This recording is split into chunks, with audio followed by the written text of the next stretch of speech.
तो अब नेक्स्ट पेशवा बालाजी विश्वनाथ के बाद हम लोग किसके बारे में पढ़ेंगे?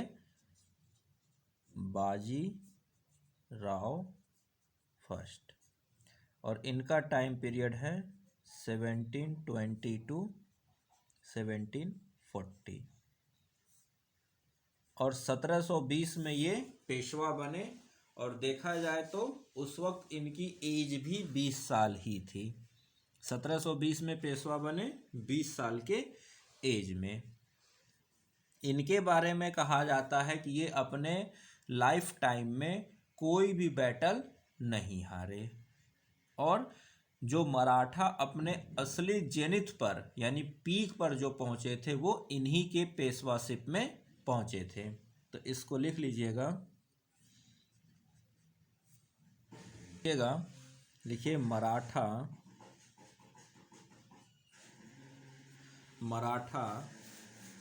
Power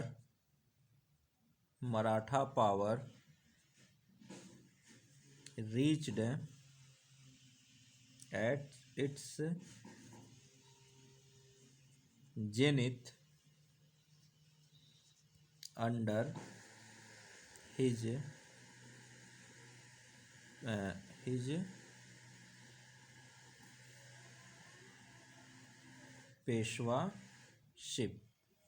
under his पेशवाशिप, and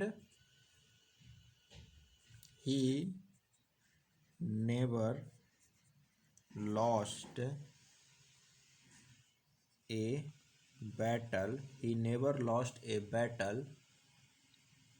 in his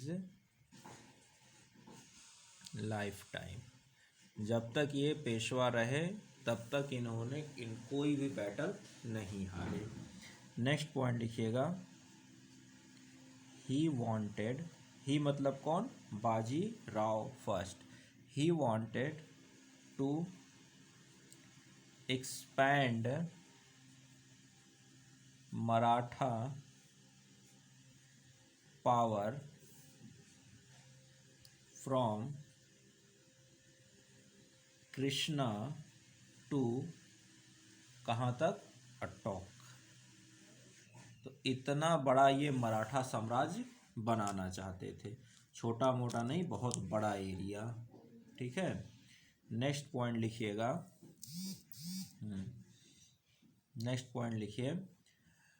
he preached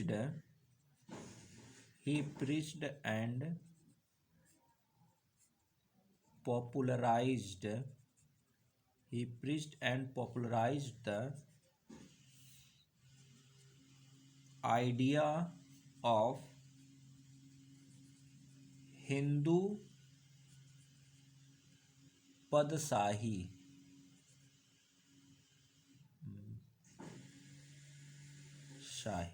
मतलब हिंदू एम्पायर। इन्होंने एक नारा दिया हिंदू पदशाही, मतलब कि जो मेन एम्पायर या जो मेन एम्परर होना चाहिए वो हिंदू होना चाहिए। और पूरा क्या होना चाहिए? वो एम्पायर हिंदुओं का होना चाहिए, और उसमें हिंदू ही रहें। और ऐसा इन्होंने क्यों किया? तो ये इसके पीछे रीजन था to secure the support of the other Hindu chiefs against the Mughals. तो मुगल्स के खिलाफ जो कॉमन इनमी थे सबके, इसके खिलाफ सभी हिंदू चीफ को इकट्ठा करने के लिए इन्होंने ये एक तरह से पॉपुलराइज किया हिंदू पदशाही टर्म को। ठीक है,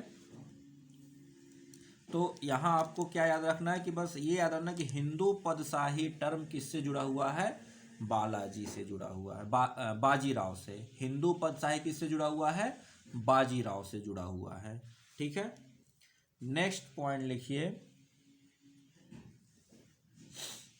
लिखिएगा इन 1722 ही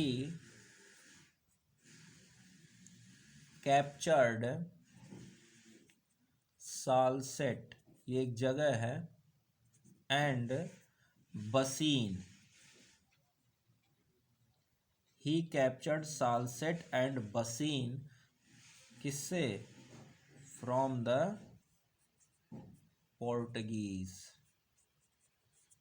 ये आपको पढ़ने को मिलेगा कहाँ पर? मॉडर्न इंडिया में, कि पोर्टुगीज आए और कैसे उन्होंने इंडिया में अपना एक्सपेंशन किया। और पोर्टुगीज का तो आप किसके साथ, विजयनगर अंपायर और बहमनी के साथ तो रिलेशन पढ़ ही चुके हैं, क्योंकि पोर्टुगीज आ गए थे 1498, 1498 में आ गए थे। और अभी कौन सा ईयर चल रहा है? 1722। तो 1498 से लेके अभी तक 224 साल गुजर चुके हैं। इन 224 सालों में पोर्टुगीज इंडिया में अपना अच्छा खासा असर कर चुके थे। बहुत बड़ा एरिया, बहुत अच्छे जगह पर वो लोग अपने आप को मतलब सेट कर चुके थे। यहाँ तक कि इंडिया का दीव जो क्या कहते हैं आइलैंड था, उस पर उनका कब्जा था। और आपको ये भी बताया हूँ कि अरब सागर का वो जो रूट था उस पर पूरा पोर्टुगीजों का कब्जा हो चुका था। ठीक है, तो ये सब आपको मॉडर्न इंडिया में पढ़ाया जाएगा एडवेंट ऑफ यूरोपियंस में, कि पोर्टुगीज आए तो कैसे कैसे उन्होंने अपने आप को इंडिया में एक्सपेंड किया। ऐसा नहीं 1722 है तो अंग्रेज भी आ चुके हैं इंडिया में, अंग्रेज भी आ चुके हैं 1722। ठीक है, तो अंग्रेजों ने भी अपना एक्सपेंशन स्टार्ट कर चुके हैं, फ्रेंच भी आ चुके हैं, वो भी अपना एक्सपेंशन कर रहे हैं। ठीक है ना, लेकिन अभी वो प्रोमिनेंट नहीं हुए हैं, लगभग अभी वो सिर्फ और सिर्फ व्यापारी के रूप में है। एरिया वो पहला कब्जा करेंगे 1757, उसका 1764, battle of Plassey, battle of Buxar. उसके बाद उनके पास ट्रेड के बाद अब वो एडमिनिस्ट्रेशन में यानी कि कंट्रोलिंग पावर में आएंगे, लेकिन अपने आप को एक्सपेंशन वो भी कर रहे हैं। तो अभी यूरोपियंस भी आ चुके हैं, लेकिन पोर्टुगीज यहाँ पर अपना एरिया भी कब्जा कर चुके थे। तो उन एरिया को सालसेट और बसीन से पोर्टुगीज को हराकर मराठों के कंट्रोल में इन्होंने लिया। ठीक है, नेक्स्ट पॉइंट लिखिए, इन 1728 he shifted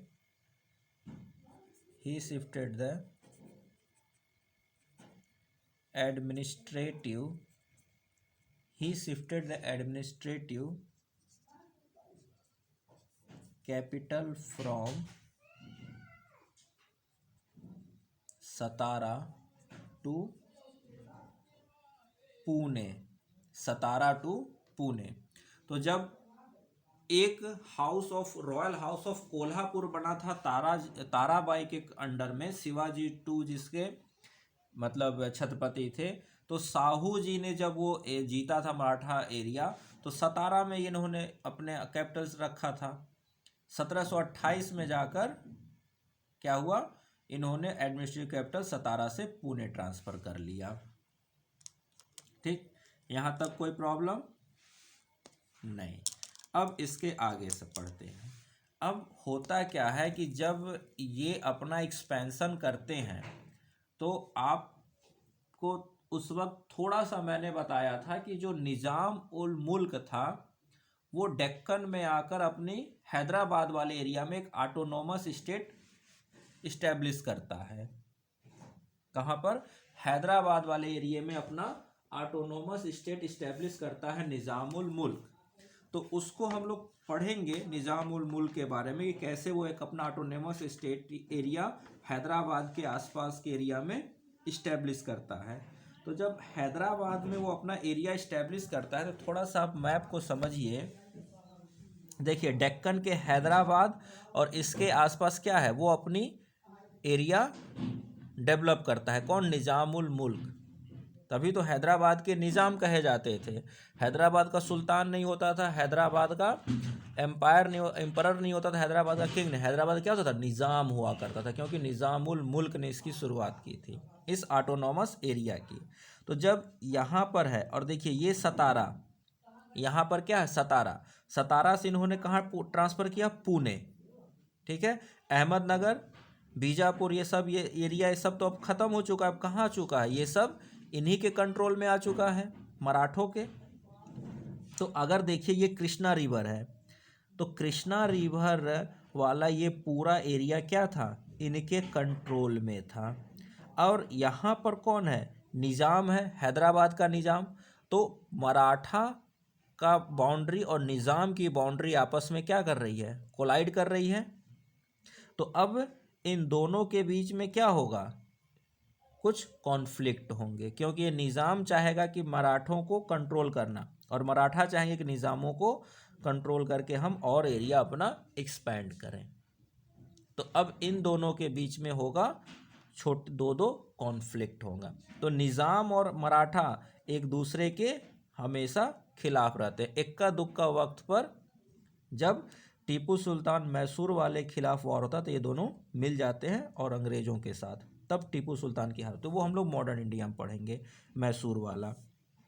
यहाँ पर बस अब ये समझिए कि निज़ाम शाही इस्टेब्लिश हुई है हैदराबाद के आसपास, ठीक है। और इधर है मराठा बाजीराव फर्स्ट के पास। तो ये निज़ामुल मुल्क और ये मराठा, इनके बीच में दो छोटे छोटे कॉन्फ्लिक्ट्स होंगे। तो हम लोग उनको समझते थे। यहाँ मैप से आपको समझ में दिखाने का ही पर्पज़ है कि क्यों ये कॉन्फ्लिक्ट में आएंगे। यहाँ मैप से आपका क्लियर हो गया। यहाँ बस आपको मैप से ये समझने को दिखाया गया है कि यहाँ पर हैदराबाद में निज़ाम शाही इस्टेब्लिश हो चुकी है। अब निज़ाम शाही कैसे इस्टेब्लिश हुई, क्या हुई, वो हम लोग देखेंगे मॉडर्न इंडिया में। या यूँ कहे कि देखेंगे जब मुग़ल अम्पायर डिक्लाइन कर गया तो कौन कौन से रियासतें बनी, वो देख लेंगे। तो वहाँ पर हम लोग देखेंगे कैसे निज़ाम उल मुल्क ने हैदराबाद में निज़ाम शाही इस्टेब्लिश की थी। और यहाँ मराठा तो डेवलप हो चुके थे, तो इन दोनों की बाउंड्री कोलाइड कर रही थी, तो इनके बीच में होगा कॉन्फ्लिक्ट। दो छोटे छोटे कॉन्फ्लिक्ट होंगे, तो उसको हम लोग यहाँ पर लिखते हैं।